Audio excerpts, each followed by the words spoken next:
ಜಿ5 ಇರುವಾಗ ನೀವು ನಿಮ್ಮ ನೆಚ್ಚಿನ ಶೋಗಳನ್ನ ಎಂದಿಗೂ ಮಿಸ್ ಮಾಡಿಕೊಳ್ಳುವುದಿಲ್ಲ. ಅದು ಸಂಪೂರ್ಣ ಉಚಿತವಾಗಿ.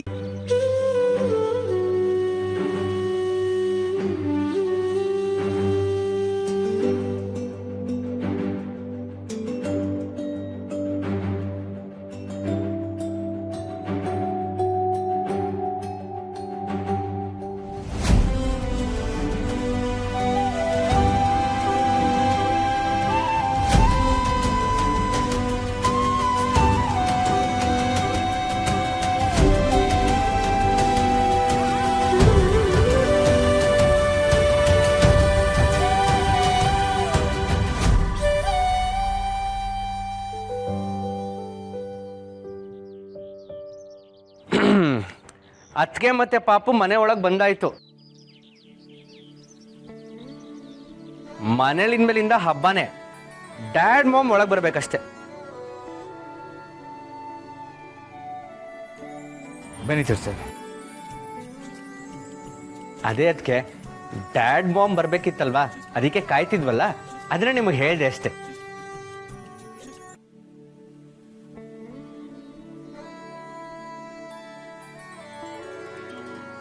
ಶಾರ್ವರಿ, ಎಲ್ಲೂ ಹೋಗ್ತಿದ್ಯಾ? ಅಣ್ಣ ಅತ್ತಿಗೆಗೂ ಆರತಿ ಮಾಡಿ ಒಳಗೆ ಕರ್ಕೋ.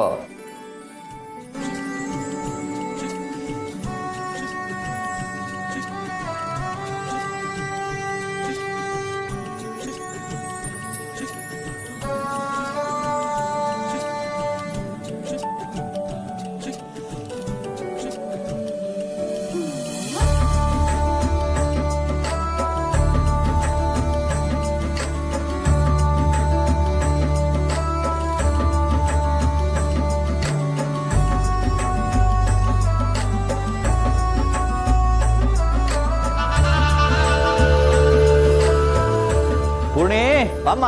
ಅದಕ್ಕೆ ಬನ್ನಿ. ಬನ್ನಿ ಬನ್ನಿ. ತಕ್ಕ ಮಟ್ಟಿಗಿದೆಯಾ ವ್ಯವಸ್ಥೆ ಎಲ್ಲ? ಚೆನ್ನಾಗಿದೆ ಅಮ್ಮ. ತಗೊಳ್ಳಿ, ಮಗುನ ತೊಟ್ಲಿಗೆ ಹಾಕಿ. ಅದೆಲ್ಲ ಆಗಲ್ಲ ಅದಕ್ಕೆ. ಮಗುನ ನೀವೇ ತೊಟ್ಲಿಗೆ ಹಾಕ್ಬೇಕು. ಹಾಸ್ಪಿಟಲ್ ಇರೋವರೆಗೂ ಅಷ್ಟೇ ಆ ಮಗು ಜವಾಬ್ದಾರಿ ಅಮ್ಮಂದು. ಈಗ ಈ ಮಗುಗೆ ನೀವೇ ಅಮ್ಮ ಅಲ್ವಾ ಅಮ್ಮ? ಸರಿಯಾಗಿ ಹೇಳ್ದೆ ಅಭಿ. ಪೂರ್ಣಿ, ನಿನಗೆ ಮತ್ತೆ ಮತ್ತೆ ಹೇಳ್ತಾ ಇದ್ದೀನಿ, ಮಗುವಿನ ಜವಾಬ್ದಾರಿ ಆಗಲಿ ಅಥವಾ ಅದ್ರ ಬಗ್ಗೆ ಯಾವ್ದಾದ್ರು ನಿರ್ಧಾರ ತಗೊಳ್ಳೋದಾಗ್ಲಿ, ಅದೆಲ್ಲ ನಿನಗೆ ಸಂಬಂಧಪಟ್ಟಿದ್ದು. ನನ್ನನ್ನು ನೀನೇನು ಕೇಳೋ ಹಾಗಿಲ್ಲ. ನಡಿ, ಮಗುನ ತೊಟ್ಲಲ್ಲಿ ಮಲಗಿಸು. ಅಂತೂ ಎಷ್ಟೋ ವರ್ಷಗಳಾದಮೇಲೆ ನಮ್ಮ ಮನೆಯಲ್ಲಿ ತೊಟ್ಲು ತೂಗ್ತಾ ಇದೆ.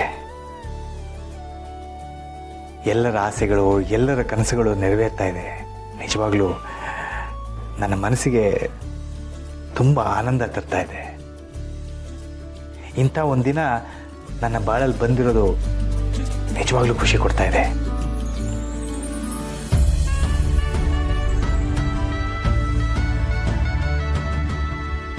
ಇಂಥ ಒಂದು ದಿನ ಬರಬಾರ್ದು ಅಂತಾನೆ ನಾನು ಯಾವಾಗಲೂ ಅನ್ಕೋತಿದ್ದೆ. ಆದರೆ ನಾನಿವಾಗ ಸೋತಿದ್ದೀನಿ. ಹಾಗಂತ ಸುಮ್ಮನಿರಲ್ಲ. ಇದೇ ದಿನ ನಿಮ್ಮ ಪಾಲಿಗೆ ನೋವಿನ ದಿನ ಆಗಬೇಕು. ಯಾವ ಮಗುಗೋಸ್ಕರ ನೀವು ಇಷ್ಟೆಲ್ಲ ಸಂತೋಷ ಪಡ್ತಿದ್ದೀರೋ ಅದೇ ಮಗುವಿಂದಾಗಿ ನೀವು ಸಂಕಟ ಅನುಭವಿಸಿ ನರಳೋ ಹಾಗಾಗಬೇಕು.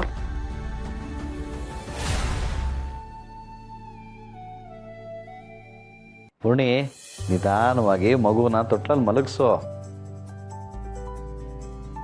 ಹಾಕು ಹಾಕು, ಮಗುನ ತೊಟ್ಲಿಗೆ ಹಾಕು.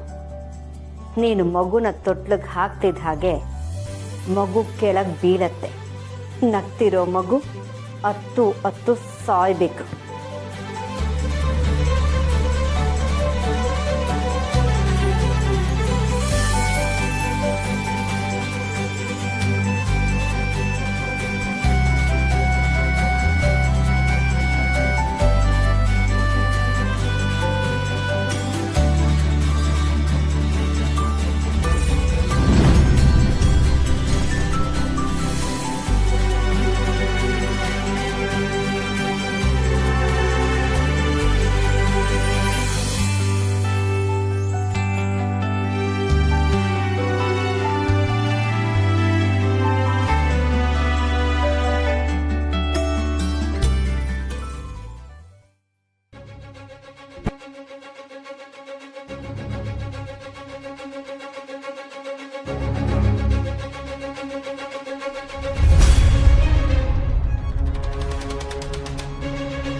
ನಿಮ್ಮ ಮನಸ್ಸಲ್ಲಿ ಇಷ್ಟು ಕೆಟ್ಟ ಯೋಚನೆಗಳಿರುತ್ತೆ ಅಂತ ನಂಗೆ ಗೊತ್ತಿರಲಿಲ್ಲ.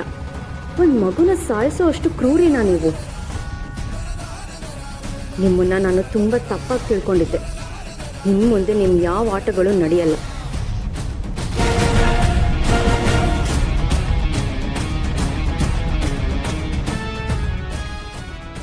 ಚಿಕ್ಕಮ್ಮ, ಈಗ ಮಗುಗೆ ನೀವು ಆಶೀರ್ವಾದ ಮಾಡಿ.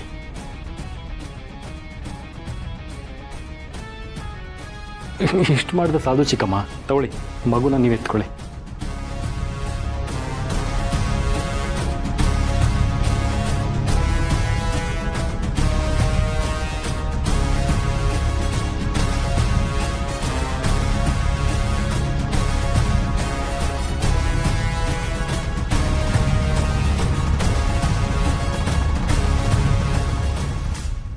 ಆ ಮಗುಗೂ ನಿಮ್ಮ ಬುದ್ಧಿ ಏನು ಅಂತ ಗೊತ್ತಾಗಿದೆ. ಅದು ಸರಿಯಾಗೇ ಮಾಡಿದೆ. ಮಕ್ಕಳು ದೇವ್ರ ಸಮಾನ ಅಂತಾರೆ. ದೇವ್ರಿಗೆ ಆಶೀರ್ವಾದ ಮಾಡೋಷ್ಟು ನಾನು ದೊಡ್ಡೋಳಲ್ಲ. ತಗೋ. ಕರೆಕ್ಟಾಗಿ ಹೇಳಿದೆ ಶಾರ್ವರಿ. ನಿನ್ನ ಆಶೀರ್ವಾದ ಮಗುಗೆ ಬೇಡ. ಆ ಮಗುನ ದೇವರು ಅಂತ ಹೇಳಿದ ಮೇಲೆ ನೀನೇ ಅದರ ಆಶೀರ್ವಾದ ತಗೋ.